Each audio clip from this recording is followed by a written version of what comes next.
my career only started taking off when I started to advocate for myself. The business world is not school. School is like you write a test, someone objectively marks it, you do good work, you get good grades, right? Like, and that's the way it works. The business world, unfortunately, is not just do good work, get promoted. You need to advocate for yourself. You need to tell people what you've accomplished, what you will want to accomplish in the future, and what it is you want to do. If you are good, people can only help you if they know how you want to be helped. Age? It's just part of the story. Whether you're getting a head start or reaching new heights later on, it's all about what you do with your time. These are the stories of people proving that it's never too early or too late. This is Just a Number. Hey everyone, it's me. It's Just a Number. We're getting going. I'm jacked. You're excited. You already saw the name on the subject of this thing. You know who we're talking to. And if you don't, you're about to meet this dude. This is, if not my longest time buddy of all time, he is up there. Let's call him a top 3, but probably the gold medalist. Mr. Joey Nalevka of Square, formerly of House, formerly of Groupon, formerly of the Toronto Argonauts Football Club, formerly of McKinsey. We're going to talk about all that stuff, but I'm going to shut up and say hi. Welcome to the show. How's it going? Wonderful. I was insulted when you said top 3. You were the best man at my wedding. That's what I'm saying. I've got, you know what? I never know who's going to listen to these things. And there's probably someone out there who's going to be like, wait, hold on. What do you mean? What do you mean best? But yeah, let's call it what it is. If those people are listening, they've already shut it off. So let's be real. You're the gold medalist. You're number 1 all time. This is the man, the myth, the Nalevka, also known as the Navlika. It's which did come up. We can talk about that after. But the man who introduced that word actually bumped into me a couple weeks ago and asked how you were doing with that name. So he hasn't forgotten. But anyway, so yes, we go way back. So to those of you who are wondering why this is so cryptically weird in the words we're using and it doesn't make any sense, Joey and I go back to, I want to say it's grade 4 at least, maybe even prior to that. So we're a couple years removed from when we first met. few less. He's the first person to ever punch me in the face, make me cry, give me a bloody nose. So take that for what it's worth. It made me stronger. My kids ask me every few months how much trouble I got in for punching you in the face at school. I want to say you didn't get into any trouble. Any trouble because you didn't tell anyone. That's what friends are for. So hey. You know what? You made it up to me and then some. So I think we're cool. Yeah. So for everybody who doesn't give a shit about our friendship, why don't you tell everybody a bit about?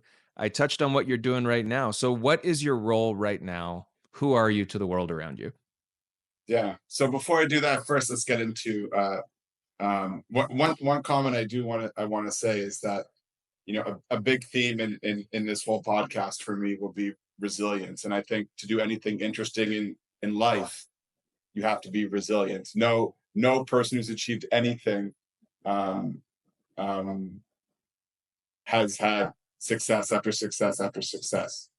And I think this podcast is a testament to resilience. So I do want to just take a moment to shout out you for turning something that was tragic into something that's been a triumph.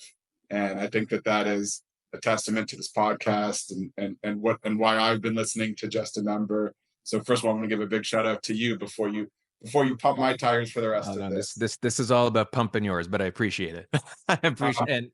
And you're right. This was born out of a tough situation and opened my eyes to the fact that, you know what, the glass can be half full for everybody. And I think a lot of the stories we talk about touch on all parts of life, all sorts of challenges and what people have made out of them. I'm happy we're going to chat a lot about resilience and why that's been important in the way that you've developed. Not so much about mine, but hey, we can go back and forth all you want. So perfect. So back to your original question. Hi everyone, my name's Joey. Married to Cheryl, father to Isaac and Shane, 2 energetic 8 and 11-year-olds. Born and raised in Toronto, now live in Orange County, California. It is even better than it sounds. And I could separately be a travel agent or real estate agent and just advocate for fellow Canadians to join me in paradise. I've had a long career in sales and tech, and specifically in selling to small and micro businesses. That's my passion. And where I'm currently doing that is at Square. I'm not even at 3 months yet into this new role. And I lead revenue for the entire Square global business. And it's been fun ramp up. It's been challenging, but it's been my greatest professional challenge, and I'm looking forward to the future for it to be my greatest professional success as well. Well, it's good. It's going to be your greatest to date, right? Yes. So okay, so you're 3 months in. Um, so you're getting your feet wet, but probably still in the process of not so much swimming, but you've just dove in the water, you've dipped your toe in, and all those metaphors. Why don't you tell people out there who, God forbid, people don't know what Square is, but what is the company you work for? What do they do? What makes them cool? What makes this the greatest achievement you've had so far professionally? Yeah, not the greatest achievement yet, the greatest challenge. Challenge. Hopefully, Okay. but so who is Square? So Square is Square is part of Block. Block is the parent company, and Block has a number of different businesses. But the mission for Block is to empower commerce, to make commerce easier for everyone out there. And for Square specifically, that means small businesses. And what we're looking to do is provide payment and technology solutions that make it easier for small businesses globally to do business, to take payments. Is how Square was built. Everyone knows Square is the little white reader that you plugged into your phone, and it was the first way that an individual or a small business could actually get payment in an uncomplicated way. From there, we've expanded and now provide a whole suite of financial and SaaS solutions to our sellers. We call our customers our sellers because they sell, and we are successful when our sellers sell more. So we really focused on helping them grow, and we've built tools and a whole suite of tools to help them do that. So we have the payment solution and the POS and the point of sale solution for them, but we also have a full SaaS solution. So like the most common example, if you're a restaurant, we can help you with taking reservations. We can help you with table management. We can help you with sending orders to the kitchen, and a whole other slew of SaaS solutions. But then, in addition to that, we're also a bank, so we can also loan you money and help you grow as well. So it's really exciting to be able to be in a position where we can help all of these different small businesses across a really wide set of verticals be successful and hear those success stories of how we've helped these all of our sellers grow. That's awesome. And it's interesting because you're right. People probably who know the company associate it with the little thing that plugs in and takes payments, but success in any industry right now is about what's next, growing, becoming not necessarily a one-stop shop, but becoming a solution that goes beyond maybe the pure nuts and bolts, especially in tech. Yeah. So that's awesome. And we're going to talk more about that, I'm sure, when we get to the latter part of your story, which is where you are right now.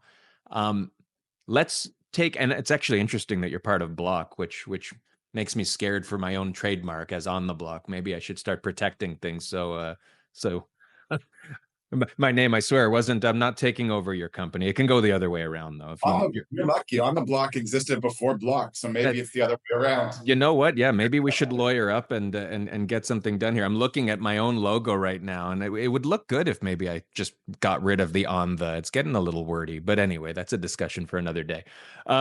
So take us back as far back as you want to go. Maybe not so far as grade four, although we could tell some awesome stories from back then.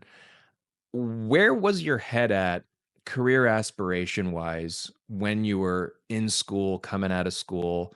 And did you envision in any way the path that you took, or was there something that you were telling yourself back then about what you thought you were going to become? Yeah. So when I graduated from university and I went to Queen's University and did the business program there, I had no idea what I wanted to do with the rest of my career, and I think that that is pretty natural at that point. Um, and so the when you don't know what you want to do, there's this amazing career you can do. It's called management consulting. Yep. And the thing with management consulting is it opens more career doors for you. And so I ended up summering at McKinsey and Company and then spending a couple of years there. And it was really there that I was exposed to so many different industries and so many different functions. And that's where I found my love for sales. And here's the interesting thing. If you would have told me while I was in university, if you would have said, here's 50 different careers of what you can do when you graduate in business, I would have told you that sales would have been 50 out of 50. There's no chance that I would have seen myself. I was, for those who knew me, that know me, especially in high school or in university, I was definitely more of a numbers and science guy. And, finance or accounting probably would have been the natural pick. But I'll never forget it. On my second project at McKinsey, I was dropped into a call center, had no experience with sales, and had a team of 12 reps who I was leading, and was able to create tremendous amounts of lift from the team. I was able to see the impact I was making. People were getting better each and every day as I was coaching them. And that was so much more rewarding to me than making PowerPoints or spreadsheets or strategy. It was being with people, helping people, and I had a knack for it. And then all I wanted to do at McKinsey for the rest of my time was sales projects. And when I wasn't doing sales projects, I was bored. And I just got so much energy and passion from it. And then was lucky enough to um, really latch on to that and make a career out of it. And I mean, it speaks to something we talk about a lot, which is there's too many people who tunnel vision their career, or maybe they're told by their parents or whatever about this is what I'm meant to be, this is what I like. And because of that, they don't explore things they might not have thought are Yeah. are enjoyable or are fit. I mean, same thing for me. I never would have been an accountant, right? That would not have been where I would have ended up. That was probably 50 of 50 for me. And yet a door opens and you're young enough to take a risk or take a jump into something new, and look where it leads for you. And I mean, you were like early 20s at that point too, right? Yeah. Yeah. Yeah. Yeah. It's interesting because like you often hear this like advice from people who are successful. I hear it like a lot in the arts community, like follow your passion. And then you like hear that and you're like, well, dude, I can't play guitar like you. So like there's like I don't care how passionate I am, I can't make a living at being about from being in a band. But then when you like put it like you don't have to take it fully literally and like follow your number one passion, right? There are even within the fields you choose, like within business, within medicine, within science, within engineering, within whatever you pick, there are probably things that you're more passionate about that at the time that you're making the decision might not seem like the right choice or might not be the most lucrative or the most interesting. But if you follow that passion, if you follow the thing that you're the most that gives you the most energy, that you want to learn about the most, that you're the most excited about, that you wake up in the morning thinking about, that is something that I think is a really interesting way to build your career. And more times than not, I think would lead to higher levels of success than doing the smart thing or the thing that people recommend for you or the thing that like might look good on paper. Right. Well, I mean, I think curiosity spurs passion in a Correct. way that goes way past just the thing I like or the thing I believe I'm good at. And we saw a ton of that. I mean, I don't want to fast forward too quickly, but I'm going to. When we worked together and you were there from the get-go at the Argos, so professional football team in Toronto, you're leveraging, I can imagine, the work that you started at McKinsey into all sorts of new ways of thinking in a business that, for all intents and purposes, was pretty archaic. right? Just the way that they looked at things. And I want to get back into the passion part in a bit, but why don't you sort of jump into how that came to be? Like where did that jump come from? Because that's not a natural progression in anybody's career. I don't care if you're a football fan or not. That is a world that millions of people are saying, how the hell do I get in there? And it doesn't work that way, right? So how did it work for you? Again, at a super young age. Yeah. Yeah. So after I graduated college, I went to McKinsey. I spent 2 years there, and they have this really strange thing where at the end of your 2 years, they tell you you got to leave, and then they also tell you whether you're welcome to come back or not. And like so they said you got to leave, go get a job somewhere else, and then come back in a few years. And so that's what I did. And so you get this like really interesting time when you're 23 years old where you can like you've got career freedom. That's You right. can go experiment and do some things that No you're interested wife, no kids. Yeah, you can in. take Yeah, risks. exactly. And I always wanted to work in professional sports. That was what I thought my dream was. And I actually had like a plan of like go work in sports, go get an MBA, then go work for like one of the biggest name sports teams in the US. That was like what I thought my dream was.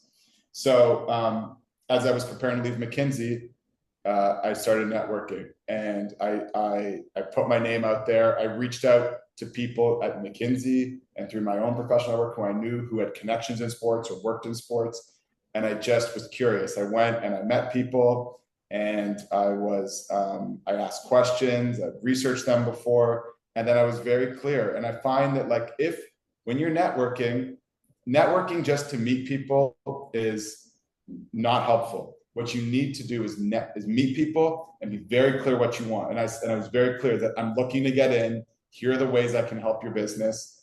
And a lot of people looked at me as some like 23-year-old kid and were like, no, thank you, no, thank you, no, thank you.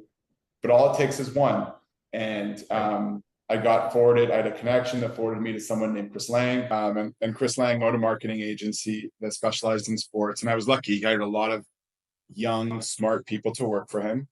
And he, at the time, was doing a project for the Argos, and I got forwarded on. And I met with Keith Pelly, who was at that time the CEO of the Argos, and he saw something in me.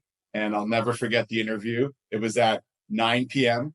on a Monday night, and within 5 minutes, he told me I was coming to work for him. And I'll never forget. He at the end of the interview, he goes, Joey, do you want me to tell you about the greatest experience you can ever have in your life? He goes, if you like sales, there's no other business where you get to come every single week and see the 30,000 people that you sold and they're all in front of you. There's no better feeling in the world. Nothing is better than that. And so I went in for a couple interviews in person. And then the actual funny thing was it took then a couple months to get the deal done because at the same time they were working on the Ricky Williams signing. Yeah. And that obviously took precedence over some pitcher like me trying to get in at the Argos. I don't think Um, so. 2020 yeah, hindsight, I don't know. Who worked yeah. out better? So, but that was how I landed there, and I couldn't have been more excited. Sports was like the thing that I wanted to do, and and to have that opportunity, and I started as like the director of strategy at that young age was like really was I couldn't have been more excited for that. For sure. And again, you were what, like 24? Yeah, yeah.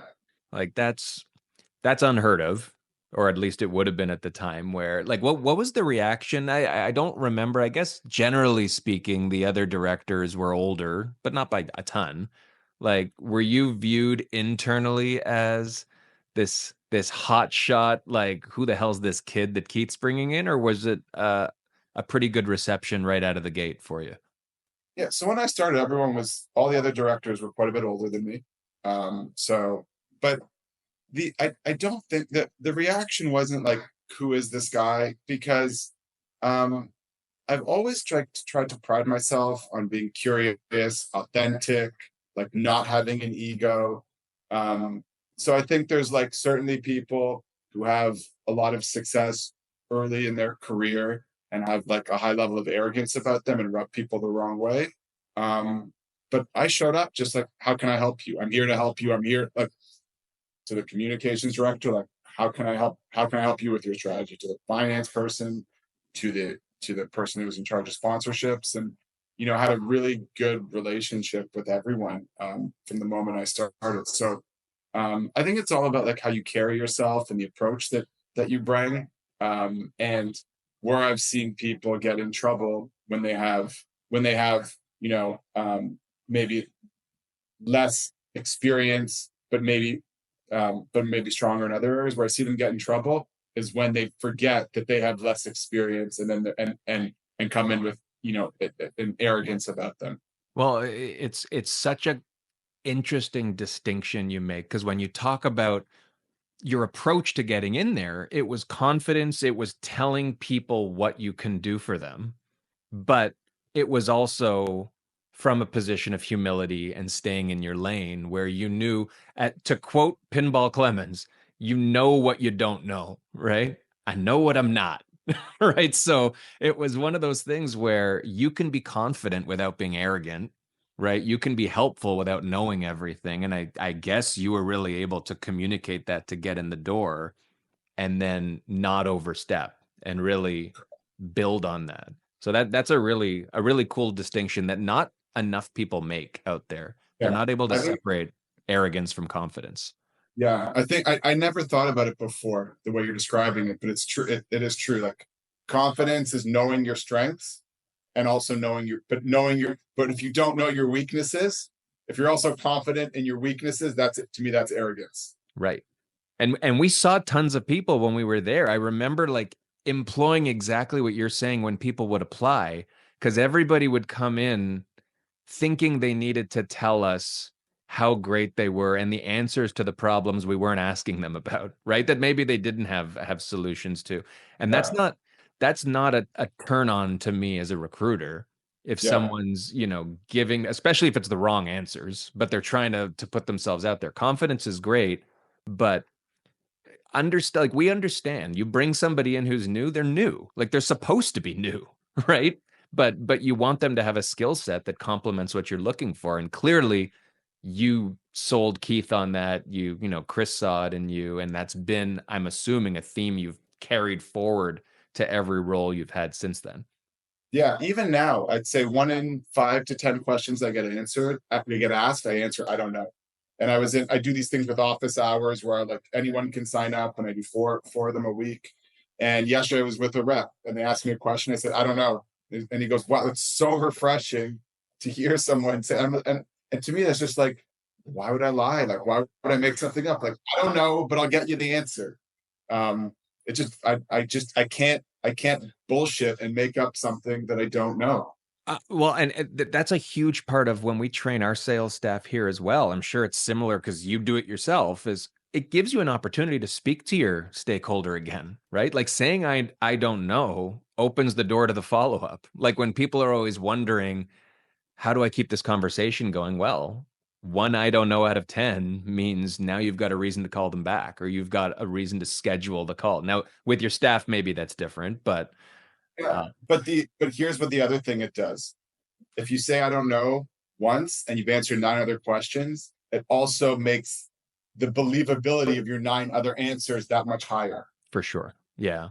No, that's really a good point. And I think people need to learn that it's not just okay, but it's expected that you don't know all the answers. When you do know all the answers, you do lose that trust factor, because who does on earth? You could ask me 10 questions I should know the answer to right now, and I won't actually, right?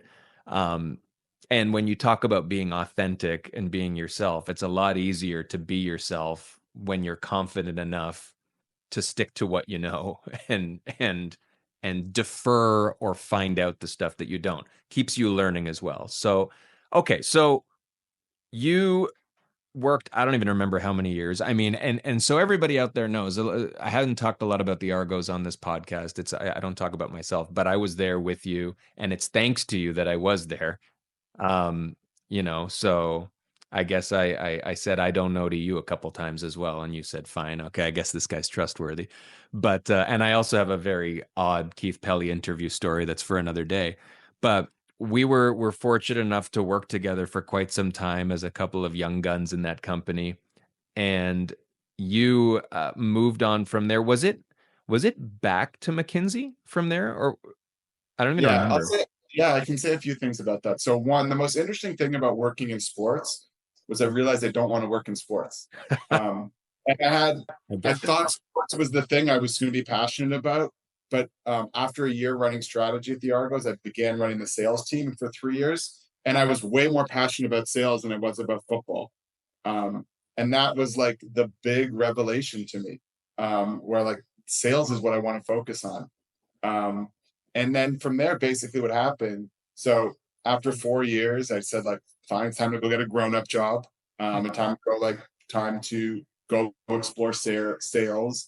And what happened was I couldn't get back into the professional world. I interviewed at a lot of different places, even through my network. And a lot of people told me that like it seemed like I was just hanging out and having fun with my buddies at the Argos and what wasn't ready to go re-enter the professional world. And they weren't entirely wrong, to be Yeah, no, honest. I was gonna say not far from the truth. So I went I was lucky enough to have the offer to go back to McKinsey, and I went back. And it was not my first choice. But I went back. I spent another 2 years there, largely doing sales work. And it was actually because I had spent those 4 years at the Argos, I was a way better management consultant the second time than I was the first time. But I still knew in my heart that that was not what I wanted to do for the rest of my life. Would you say, I mean, I don't want to put words in your mouth, but, and I'm definitely going to exaggerate here, but you were running strategy and running sales at what, for all intents and purposes, was a bit of a dumpster fire, right? Like, Oh, dumpster fire. It's a it, tiny business. That well, it's it's a a small, really tiny, unsophisticated business. well, That that's it. Yeah. yeah. And I mean, I think it was very well run in the time that you were there. I think that it made huge strides and probably would have been in a much worse position. But when you're in an environment that's so raw and so archaic and, comparatively speaking in its own market, not in the top three of, what that particular product is, does that add to when you say that you came back and you were a better management consultant? What is it helpful or was it helpful to you to be not handed the keys to a business that was thriving, but rather a business that needed so much hands-on, sleeves-up approach when you were there? Or does it really not make a difference? It's just the case that you had hands-on experience at all for 4 years. Yeah, it was more just that. So the challenge with consulting is like you're giving advice to business executives. And if you could do it straight out of college, you've never actually been an executive, never sat in a seat. Right. So you cannot have empathy, you can have no level of empathy whatsoever. Having been in the seat, although it was a little tiny seat compared to the executive, just it made all the difference. It made all the difference in the world. And then just you can understand what's going through their head as you're considering a growth strategy or how to communicate something to their team or a layoff or a merger or whatever. You've gone through some of those things. So it just gave me a higher level of empathy. And I had just far more business maturity than I did when I had started 4 years, or I guess 6 years even before that. So that was honestly what had more to do with. Were there any, like you talked about, the theme of this is resilience. I know we're not throwing the word out there, but you talked about how difficult it was coming out of the Argos to land somewhere right away. Did that hurt your ego, create doubts in your mind about next steps? Or was it really just okay, I guess this is the direction I'm going to go now because it makes sense in a way I hadn't pictured, but it's how it's going to work. Like I'm just going to take this door and make of it what it gives me. I think there's been multiple times in my career where, where the growth stops, right? So like I was at the Argos probably a year or two too long than I wanted. I stayed at Groupon a little bit too long, and I might have stayed at House a little bit too long. So, and in each of those steps in my career, you have this like doubt or reflection. It's like, is my career stalled? And then you do the thing you're not supposed to do. You do comparison. Oh, the people I worked with, they're off doing X, Y, and Z. And unfortunately, when you do that, you only look at like the top percentile of people. And then And then you start to have doubts about like, am I on the right track? Did I make the right decisions? So that of course happened multiple times in my career. And certainly there was probably no circumstance where it was greater than when I was at the Argos, and like not progressing and didn't really see a way out. And it was the only time in my career where I was applying for jobs and getting no bites either. So that was certainly a challenging time. Did you attribute the no bites to where you were and the stories you're talking about how people might have perceived that it wasn't the experience that you knew it was just because of what it was, or not necessarily? At the time I told myself that it was that, but like being there also stunted my development, right? Like you're not getting the type of experience that you should, right? And so like upon reflection, yes, it was where I was, but like that also had an impact on like how I was growing as a professional. Mm-hmm. So I wasn't getting the level of functional expertise or industry expertise that I should have been at that career. I wasn't accelerating. I wasn't accelerating anymore and learning as I should. And that so that was it was it wasn't just that I was at the Argos, was I wasn't bringing the right skill set to the positions that I was applying for at the time. Right. That what's your philosophy on, like you talked about, and I agree, the risk of looking at others in comparison and how dangerous that can be to your mindset. What's your thought about, though, the same philosophy in a different light of it's important to surround yourself with people who are, quote unquote, more successful than you or where you want to be? Is that something that you try or have tried to do where, you're confident in your own abilities, but rather than surrounding yourself with people who make you feel good about yourself comparatively, you're surrounding yourself with people who you can have those deeper professional conversations with? Or is it a Yeah. mix for you? Yeah. So for me, one of the things about being like the youngest one in your position is you have the least industry expertise, right? And the least functional expertise. And so I'd always prioritized having a really good network because others have done it before. And so, like the example here, when I was at the Argos, in the year I took over ticket sales was 2008. We'd made the Eastern Conference Finals the year before, and we're the number one team. We went to the last place team in the year I took over ticket sales. 2008 was a recession. And in 2007, we hosted the Grey Cup. So all of a sudden, like three big things that help you sell tickets, the next year all went against us. And it was very difficult to sell tickets. And when you talk about like resilience, you have two choices, right? You can either like say lower my target, or you can figure out a way to make it work. And the resilience there was I got creative and figured out a way to make it work. And there was the most successful business team at that time was the BC Lions. And so I spent a lot of time with their head of ticket sales, a guy named Justin, who was very helpful to giving us advice. And then we brought in a consultant named Rob, who specialized in group sales. And I look back at that time and I spent so much time learning from the other teams in the CFL, learning from the league office, and then learning from these other experts.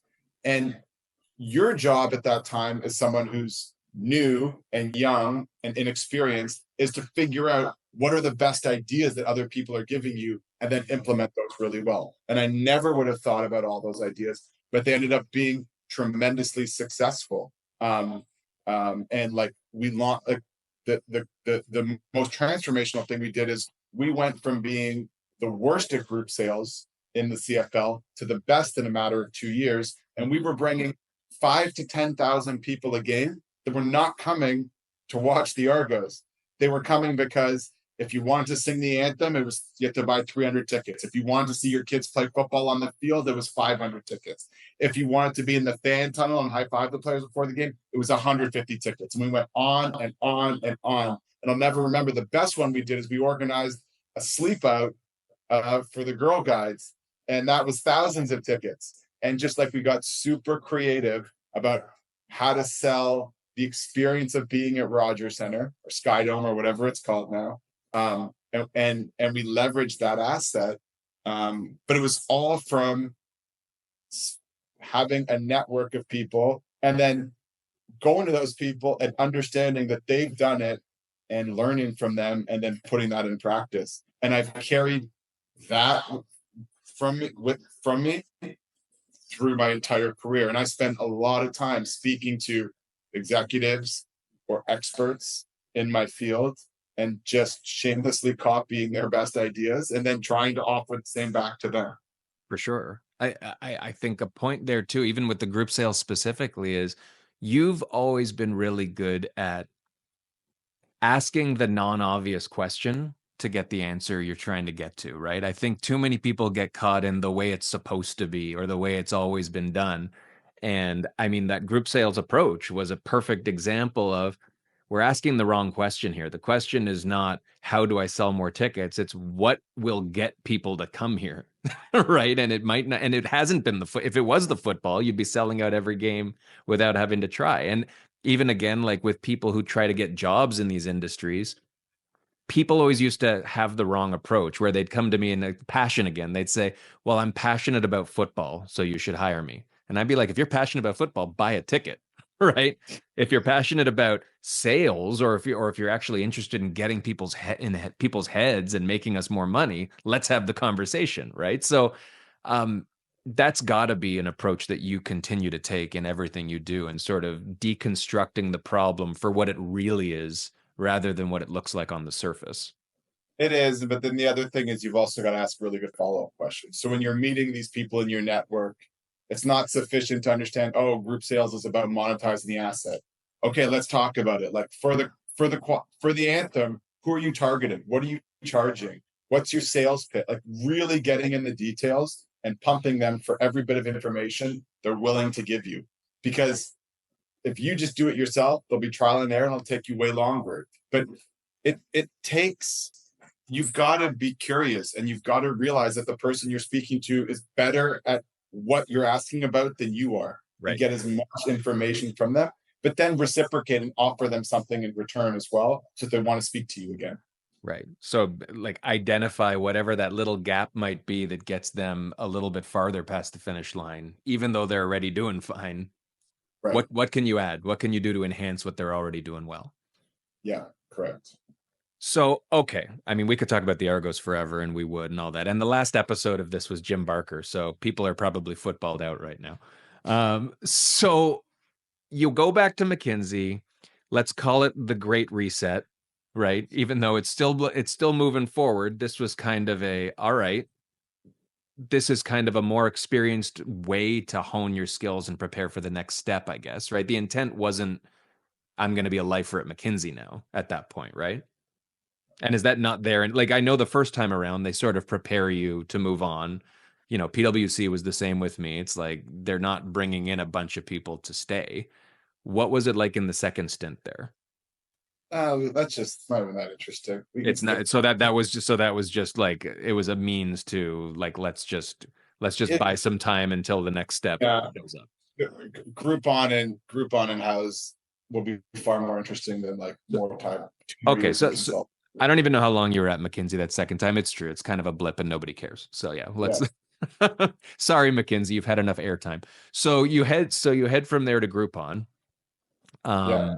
And what was I don't even know what your role was there. You were, somewhat of a heavy. It was interesting. So at the time, my wife and I had just gotten married. We were about to put a request in to go to Australia for 6 months with McKinsey to go like have a life experience. And LinkedIn had just come out. And my first ever recruiter message on LinkedIn was from Groupon. And this was in 2011. So Groupon had not IPO'd yet. It was the hottest, fastest growing company ever. And the position was for VP of sales operations. And I was at McKinsey and I didn't even know what sales operations was. I actually had to Google sales operations. But I ended up interviewing and got the job and was incredibly lucky that my wife was supportive of like, let's go have an adventure for a couple of years and move to Chicago, which altered the course of her career dramatically. But we did it. We took the risk and had an awesome time. But yeah, it was like a total. I shouldn't have got the job. I should not. I say it in retrospect. I I had no experience in sales operations. I'd never worked in tech.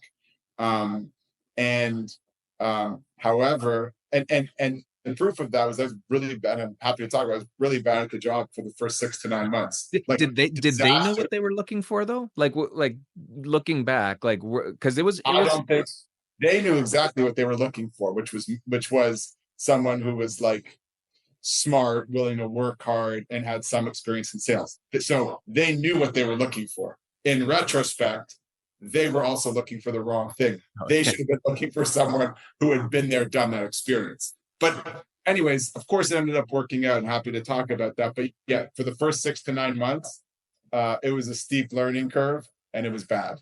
Mm. And it was bad. But nobody was like, were you at the point in that first 6 months where maybe regret is the wrong word, but were you just like, holy shit, I've got one foot out the door now by their hand because I'm really screwing this up? Or was everybody sort of learning together that you needed to figure it out? So I was like too optimistic and confident at the time. In retrospect, Yeah. like they were probably thinking about firing me. However, we ended up turning around. But I'll never forget there was like this is probably 9 months in. There was this like famous, and it's like in Groupon lore, there was like this famous town hall in the cafeteria, and we had like 200 reps in there in the Chicago office, and we did this thing where like they like the executives were there because the reps were all furious about a number of different things, and the reps were asking questions like about why they couldn't get certain leads, why there was mistakes in their commission, and there was like all these different questions that were asked, and I was the one who had to answer all these things, and it was my team who was screwing a lot of these things up, and some of them were justified and were the right things, and some of them we were screwing up, and at the in that meeting there was an executive who was screaming at me in front of the reps to like make all the reps feel better, and I'll never forget this because that night I went home to Cheryl and I said, "This is like I don't know if I can take this anymore." And then the next day was so bad that HR came and spoke to me to make sure that I was okay. Wow. And from there, it that was rock bottom. And then from there, we got better. And again, like I spent a lot of time learning from outside folks, experts, industry experts, industry consultants. And over the course of the next 3 years, I really became one of the foremost experts in sales operations in the small and medium business space. Out of being curious, out of working hard, out of hiring great people, and really turned around the Groupon the sales operations team and the sales team to the point where by the end of my time there, I was actually running sales operations and all of local sales. But again, just another one of these stories of like it would have been really easy to leave after 9 months. But like I always have this thing where when things aren't going well, and like especially when people doubt me, I need to prove them wrong. I need to win for myself and just like dig down and turn things around. So when that happened, would you say that the turnaround was motivated by that or like despite that? Like what was that a helpful or hurtful moment looking back when the guy ripped on you? I don't know. I was going to do the things I was going to do anyways. Like I was already trying to become an expert and working through it. It just like when you're VP level leading a department and you have no experience in the function, it's going to take a year or two to like learn. So I don't think that gave me any extra motivation. What really motivated me more than anything was so we had a sales team of 600 people, and I knew they were counting on me. And having a high level of empathy for the people you're supporting, right? If you do your job well, they can have more career success. They can learn more. They can earn more. They can help more customers. And really having that high level of empathy is what motivated me to to become a true expert. And and along the way, it's not like you know nothing one day and you're an expert the next day. Along the way, you you have more wins. You and Like, I'll never forget my first big win there. It was 9 months in, super competitive industry. And what we in order to win, you needed to get the best local merchants on your site, and you need to get the ones that your competitors had also on your site. And I orchestrated this massive cross-channel, cross-department campaign that ended up generating 30% of the company's revenue.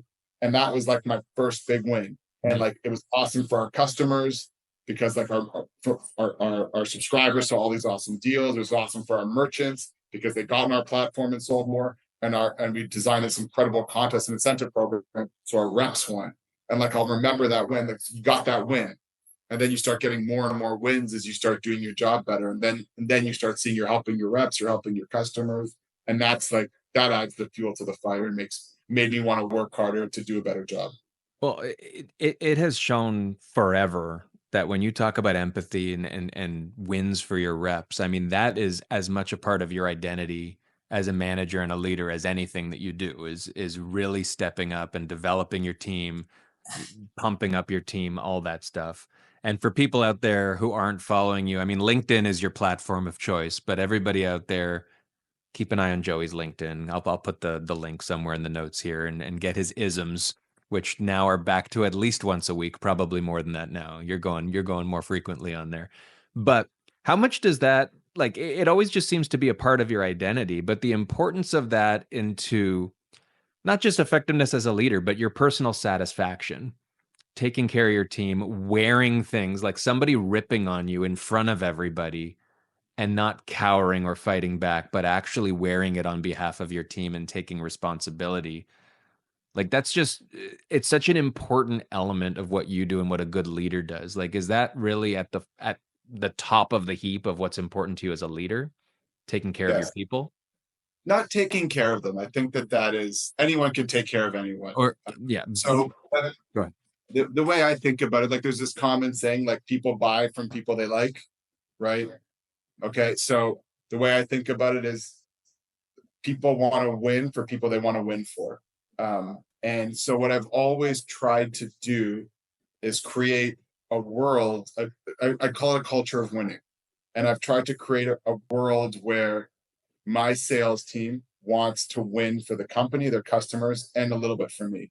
And so we create a system where the rules are simple. People understand what they need to do in order to succeed. They understand what the rewards are, both in monetary and accolades and pats on the back and career progression. And they have the tools to do it. And when you create that system and then you're in it with them and you're there rewarding them and congratulating them, over time, they develop an affinity for you. And likewise, and you get to know them and you want them to succeed.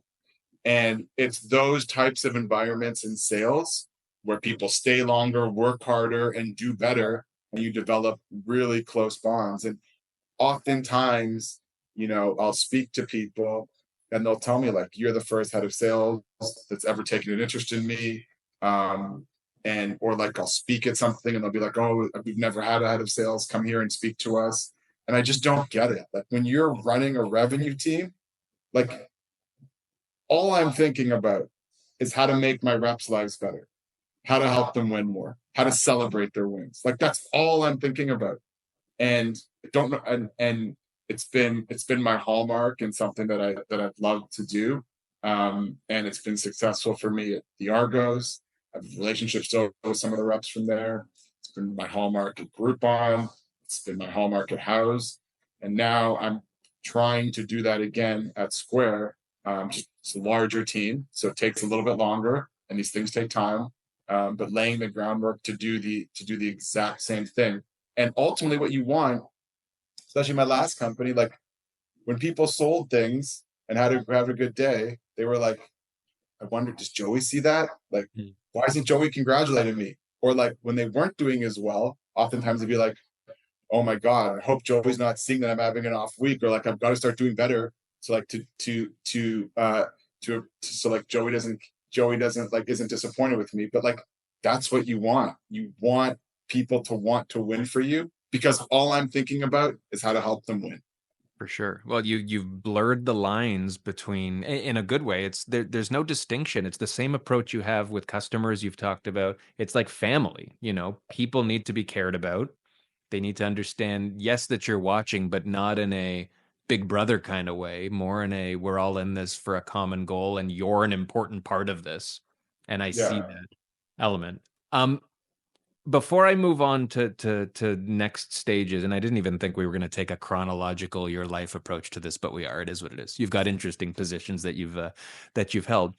You mentioned when you got to Groupon, that was moving to Chicago, and that's you're 30 years old. You don't yet have kids, but that's still a humongous decision to pick up and go. I don't know if that was always in your life plan or on the list of things, but you also talked about how it uproots Cheryl.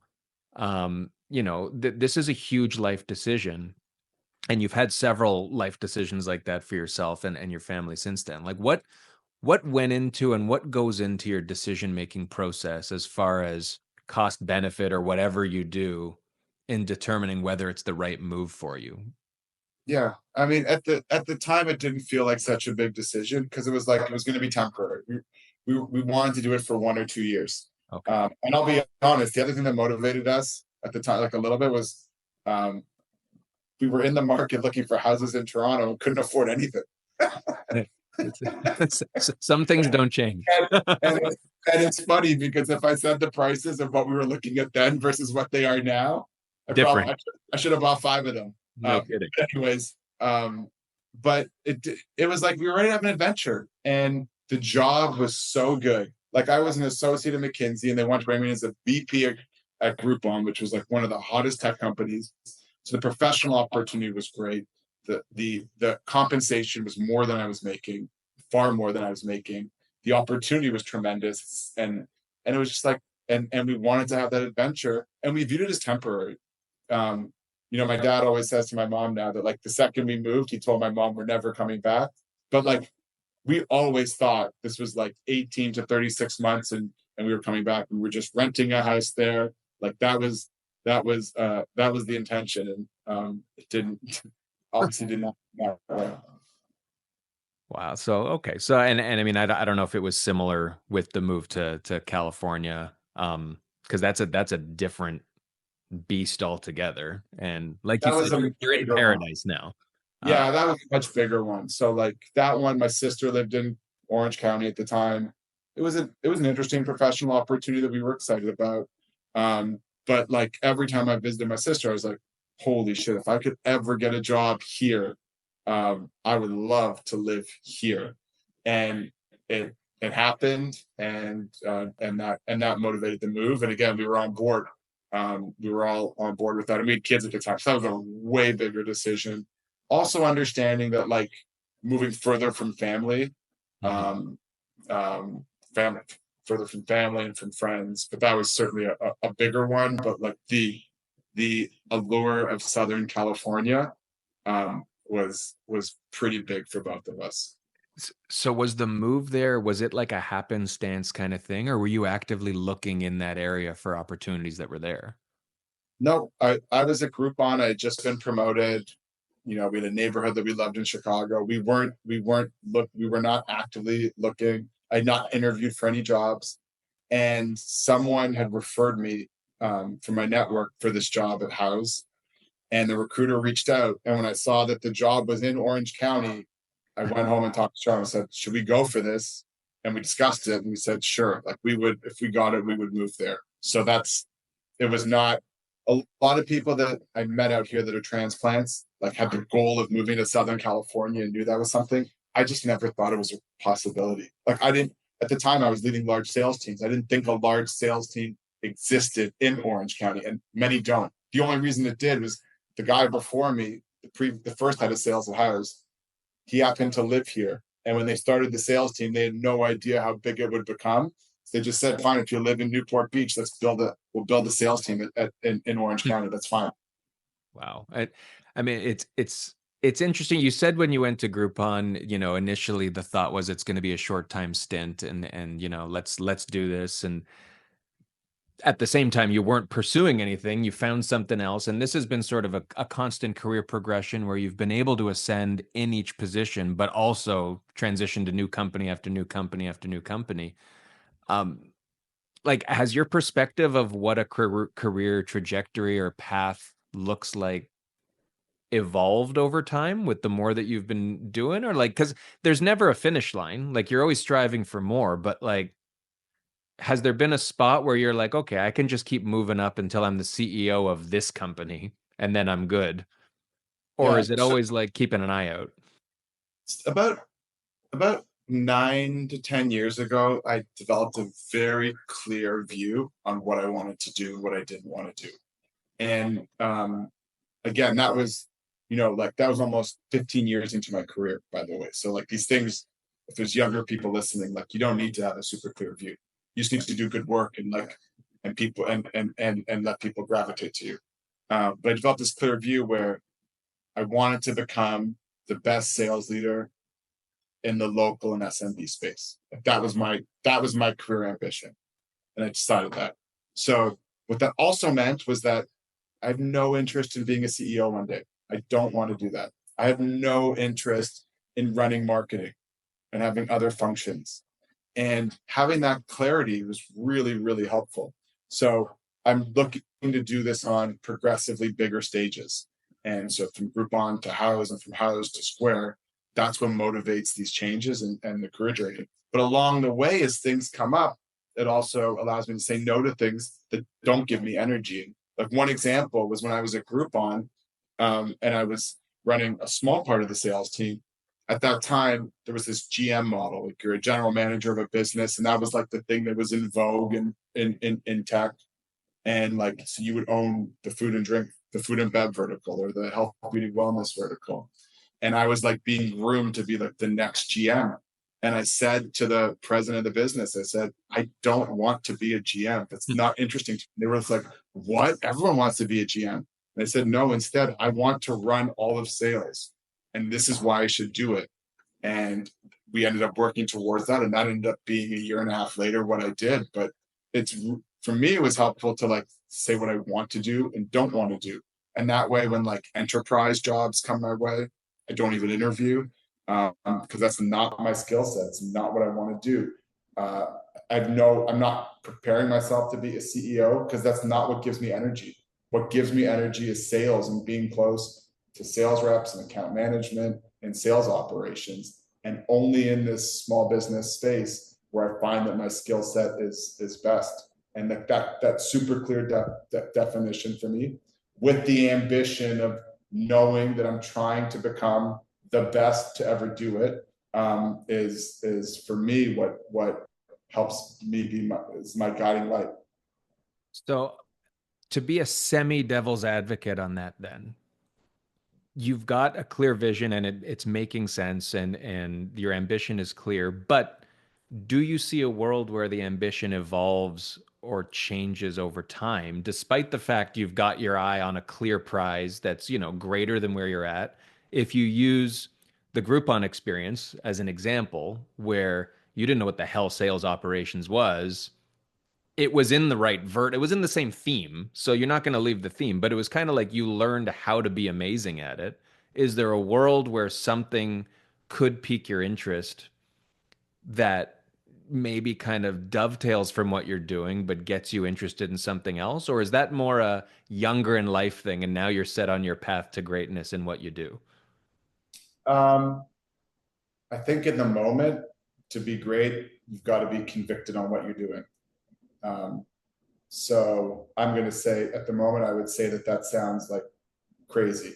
However, like I've done this long enough to also know that you've got to be open to new opportunities. But what I will tell you is I would be shocked if at any point in my career I'm doing a job that's not running a revenue team in this space. I will be absolutely like it would take like AI to take over. These jobs don't exist, and like I've got to go figure out something to do or like something of that scale for me to consider moving out of this space. Now, like later in my career, does that mean like consulting in this space or fractional or boards?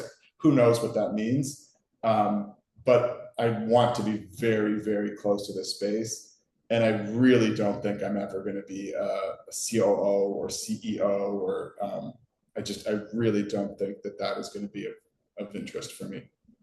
That's fair. So Jerry Jones, if you're listening, if you want Joey to be president of the Cowboys, position it as a revenue role. Okay, just position it Yeah. as a revenue role.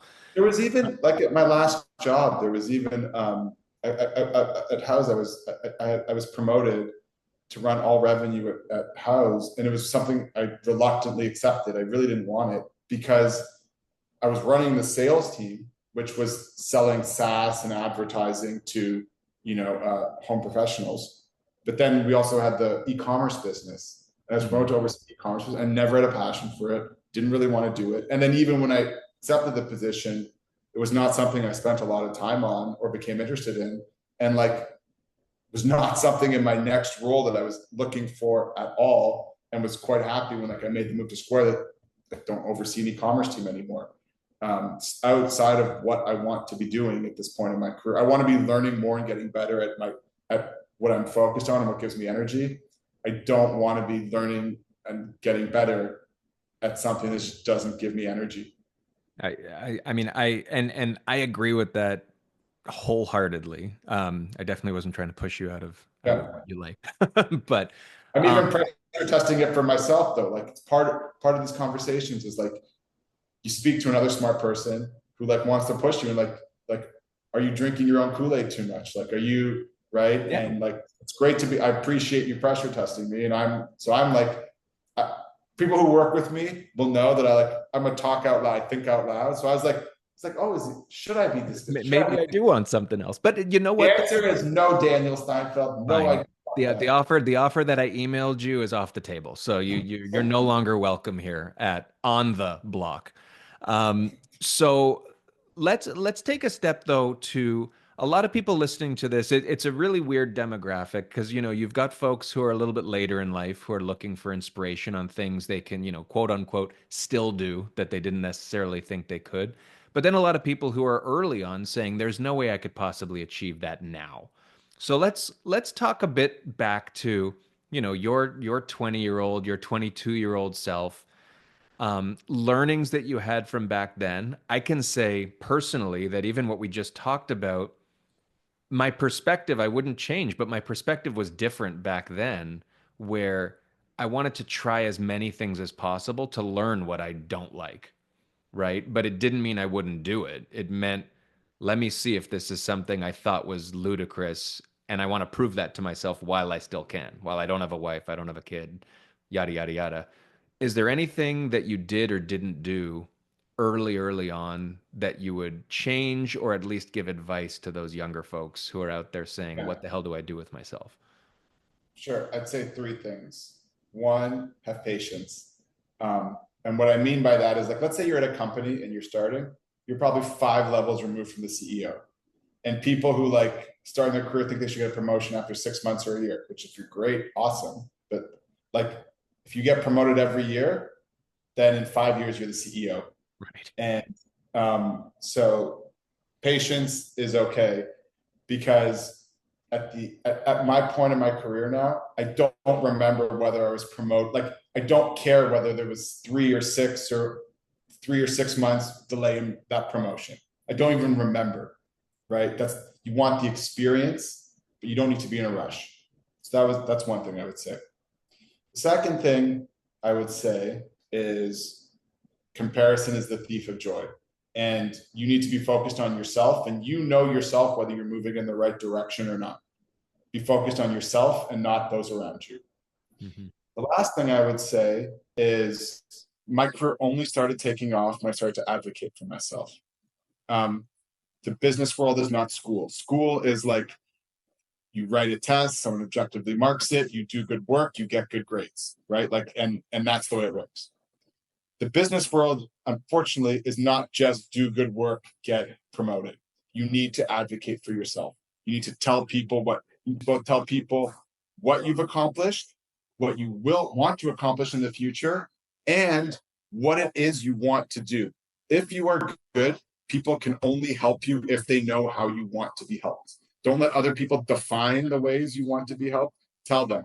Back to that GM example I gave a group on, I was very clear. I don't want to be a GM. I want to be the head of sales. You can either help me be the head of sales here, or I'm going to go be the head of sales somewhere else. Right. And I didn't give that ultimatum, but they understand what you're saying. Right. You need to advocate for yourself and share them why they should want that, why it's good for them, why it's good for business, why it's good for your customers.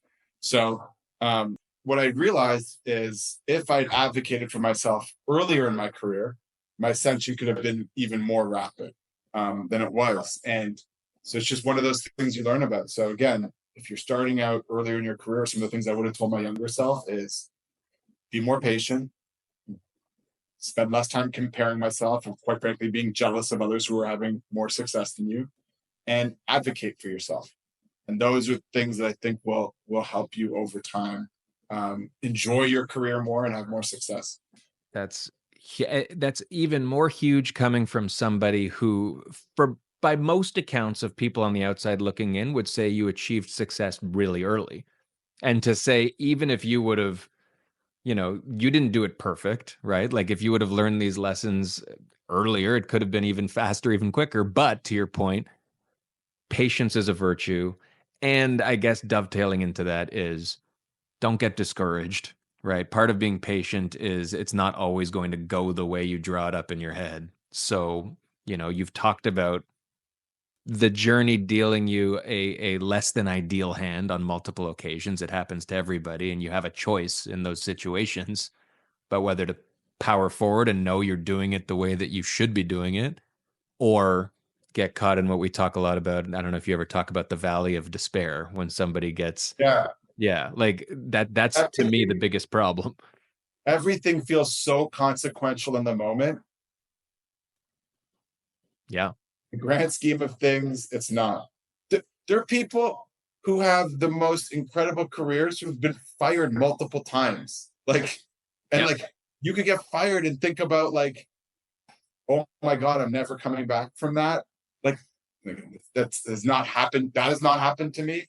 But like I've been in situations where like I wasn't performing and we've turned it around, and just nothing is as consequential as you think it is in the moment. Nothing's as good as you think it is in the moment, and nothing's as bad as you think it is in the moment. Right. And if you keep focusing on doing good work and becoming an expert in what you become an expert in, helping your customers, helping those around you, and improving yourself, good things will happen to you more times than not. 100%. And always remember, the professional life is one element of life as well. I can attest to what is important and what isn't. I mean, obviously, live out your dreams and do what it is that makes you feel good and makes the people around you feel good, but also know nothing is as important as it seems in the moment either, right? Nothing. Because you know what? You've got a tomorrow and you've got a day after that. So that's what's important. And now I can speak from experience with that sort of mindset, which I didn't have a year ago today, right? So we talk to younger people. I mean, that there's also people out there who might think their opportunity has passed them by, which, I mean, I think it's fair to say that's crazy talk. That's hogwash. I don't care who you are. You had one of your best salespeople at the Argos was double your age, right? And I'm sure right now, I mean, I don't know how big your sales force is at Square. I got to imagine is it in the thousands, or is it definitely the hundreds? But you probably have a ton of people. Yeah, about 1,000 people, among which they're not all spring chickens. Do you have a different message, or do you deliver it in a different way to people who might be saying, you know what, if someone applied to you to sell where you are and they're 65 years old and the only thing that they're short on is a self-assurance because they're a little self-conscious that their time has passed them by, what would you say to people like that? Skills are skills, will is will, appetite for learning is the appetite for learning. So I don't know. I pay no attention to someone's age. When I started at House, there was a cookie cutter. All the reps were the same age. same demographic, and there wasn't rigorous interviewing protocols in place, and we put those in.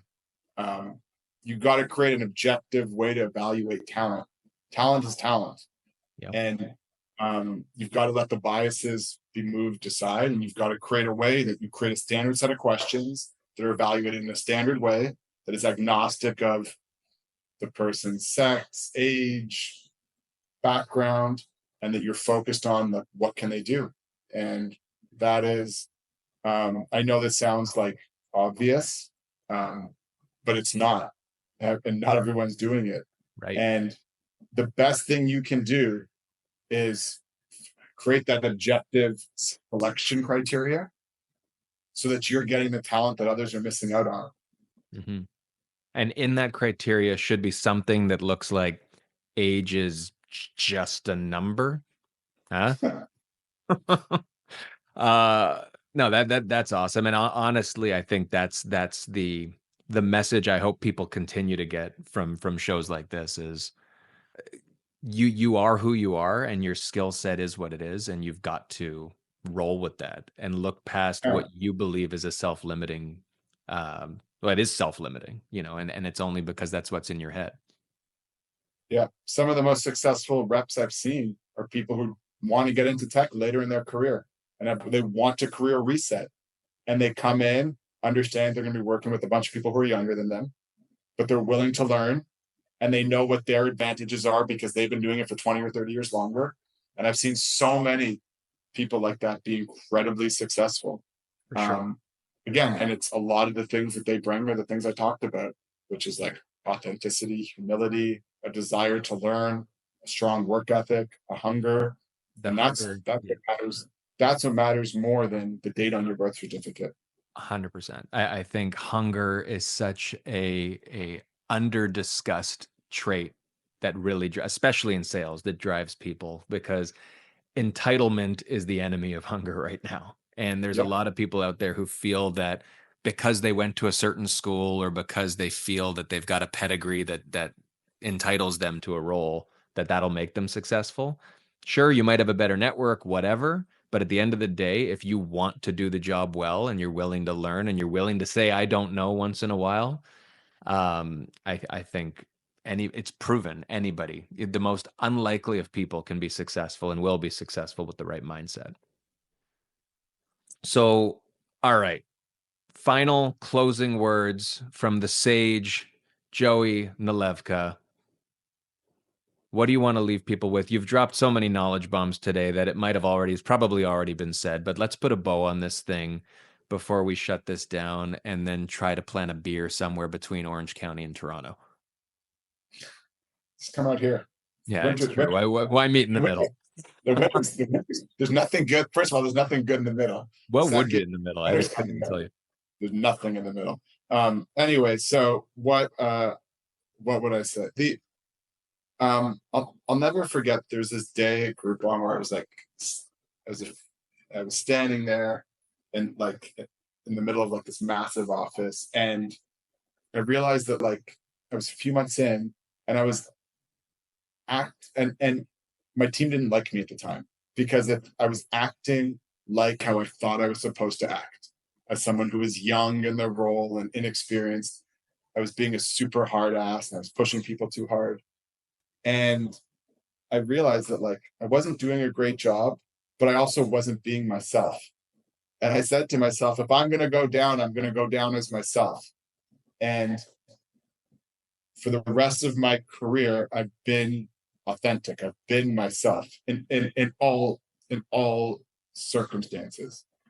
And it's just been so much more fun from that point on to not be the person who you think others want you to be, to not act the age that certain people want you to act, but to be yourself, to be professional and mature, but to allow your personality to shine through.